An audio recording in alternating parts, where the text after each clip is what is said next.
Hello दोस्तों। तो कैसे हैं आप लोग। आशा करता हूँ सब ठीक होंगे। आज मैं आप लोगों को स्नो वाइट और रोज रेड की कहानी सुनाने जा रहा हूँ। एक बार की बात है, एक गांव में एक विधवा औरत अपनी दो बेटियों स्नो वाइट और रोज रेड के साथ रहती थी। स्नो वाइट बहुत ही शांत और शर्मीली स्वभाव की थी, वहीं रोज रेड बहुत नटखट और शरारती थी। दोनों बेटियां अपनी माँ की मदद करती थीं। तीनों की जिंदगी बहुत ही खुशहाल तरीके से बीत रही थी। जब शाम होती तो माँ दोनों बेटियों को परियों की कहानी सुनाती। हर दिन ऐसे ही बीतता और ऐसे ही मौसम बदलते गए। एक बार सर्दियों की शाम, जब स्नो वाइट और रोज रेड अपनी माँ से कहानी सुन रही थी, तभी अचानक दरवाजे पर दस्तक हुई। दरवाजे की आवाज सुनकर तीनों चौंक गईं। स्नो वाइट और रोज रेड की मम्मी ने बच्चियों की चिंता को कम करने के लिए कहा, बच्चियों डरो मत, दरवाजे पर कोई यात्री होगा जो रास्ता भटक गया होगा। मम्मी की बात सुनकर दोनों बच्चियों का डर थोड़ा कम हुआ। फिर स्नो वाइट ने कहा, माँ मैं जाकर देखती हूँ कि कौन है। स्नो वाइट ने जैसे ही दरवाजा खोला, सभी के होश उड़ गए। स्नो वाइट के सामने एक बड़ा सा भालू खड़ा था। तीनों माँ बेटी डर के मारे चिल्लाने लगी। तभी भालू ने इंसानों की तरह बात करनी शुरू कर दी। उसने कहा, आप लोग सब डरे नहीं, प्लीज चिल्लाइए नहीं। आप लोग मेरी बात सुने, मुझे बहुत ठंड लग रही है और मुझे भूख भी बहुत लगी है। इतना सुनते ही तीनों माँ बेटी शांत हो गईं, क्योंकि वह अन्य भालुओं जैसा नहीं था, वह इंसान की तरह बोल रहा था। फिर माँ ने भालू को अंदर आने की इजाजत दी। तीनों ने भालू की मदद की। उन्होंने उसे कंबल दिया और खाने को दिया। भालू और उन तीनों की खूब दोस्ती हो गई। पूरी सर्दियों में भालू उनके साथ रहा और हर रोज उनके लिए वो तोहफे भी लाता। ऐसे ही सर्दियों का मौसम बीत गया और भालू के जाने का वक्त आ गया।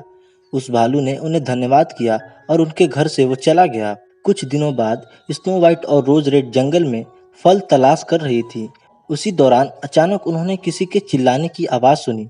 फिर वह आगे गईं तो उन्होंने देखा, एक छोटे कद वाले व्यक्ति की लंबी दाढ़ी एक पेड़ से दब गई थी।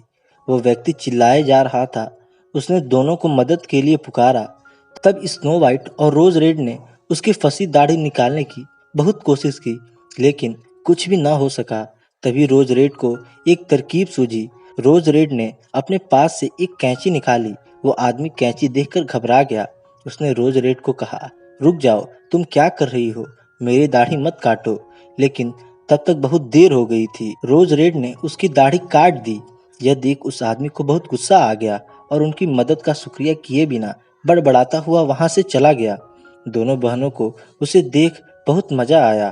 अगले दिन स्नो वाइट और रोज रेड नदी के किनारे घूमने निकले। घूमते घूमते अचानक उन्होंने फिर उस छोटे व्यक्ति की आवाज सुनी। वो आगे गई तो उन्होंने देखा कि उस व्यक्ति की दाढ़ी इस बार एक मछली ने पकड़ रखी थी। वो व्यक्ति चिल्लाए जा रहा था। फिर दोनों बहनों ने उसकी मदद करने की कोशिश की, लेकिन उसकी दाढ़ी मछली की मुंह से नहीं निकली। अंत में स्नो वाइट ने फिर से कैंची से उसकी दाढ़ी काट दी।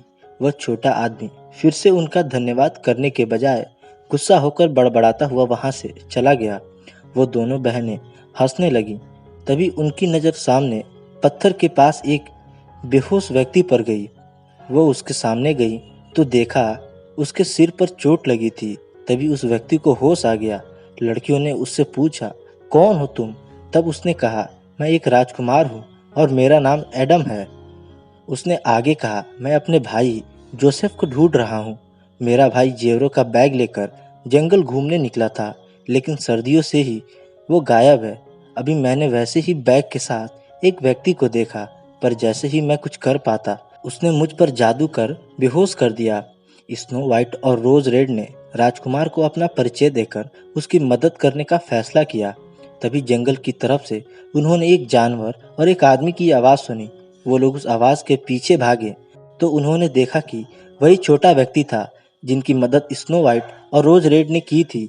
दोनों बहनों ने कहा, ये तो हमारा दोस्त भालू है और उसके साथ तो वही छोटा व्यक्ति है जिसकी बार बार दाढ़ी फंस जा रही थी। राजकुमार ने कहा, ये तो वही व्यक्ति है जिसने मेरे भाई का बैग लिया था और मुझे बेहोश किया था। राजकुमार ने लड़कियों को रुकने को कहा और खुद तलवार लेकर आगे बढ़ा। वह छोटा व्यक्ति चिल्ला रहा था और भालू को कह रहा था कि यह बैग तुम रख लो।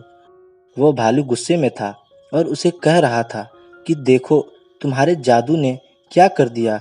इतने में राजकुमार ने बोला, ये आदमी मेरा है और मैं इसे सजा दूंगा। इतने में वो व्यक्ति पेड़ से नीचे कूदा और अपने कद से बहुत लंबा रूप ले लिया।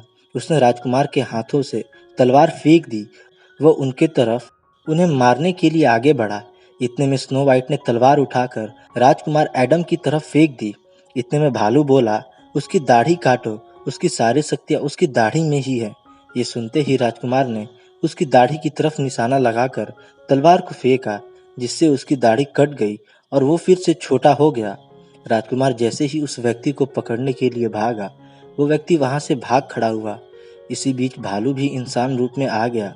वो भालू कोई और नहीं, राजकुमार एडम का भाई राजकुमार जोसेफ था। एडम ने दौड़कर अपने भाई को गले लगा लिया। जोसेफ ने सारी बात अपने भाई को बताई कि कैसे उस छोटे कद वाले व्यक्ति ने जादू कर उसके जेवर का बैग चुरा लिया था। उसके बाद उसने कहा कि स्नो वाइट और रोज रेड ने उनकी खूब सहायता की। राजकुमार एडम और जोसेफ को स्नो वाइट और रोज रेड से प्यार हो गया। फिर दोनों भाइयों की उनसे धूमधाम से शादी हुई और वो खुशी खुशी रहने लगे। कहानी से सीख। इस कहानी से दो सीख मिलती है। एक यह कि कभी लालच नहीं करना चाहिए और कभी किसी व्यक्ति को उसके रूप से नहीं बल्कि उसके स्वभाव से जानना चाहिए। तो दोस्तों, कैसी लगी ये कहानी कमेंट करके जरूर बताएं और हमारे चैनल को सब्सक्राइब कर लें और ज़्यादा से ज़्यादा शेयर करें। धन्यवाद।